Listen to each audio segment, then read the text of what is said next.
taking into consideration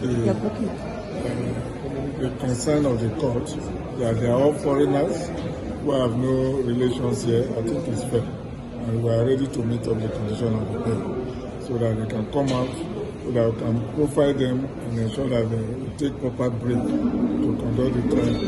It's a fair bail condition. Okay, sir, could you just summarize the conditions of bail? Well, one of the conditions is that they should get a 1 billion naira bond, then 5 shorties who will deposit their passport, those that have landed property to building, and then also that the shorties will deposit their own international passport.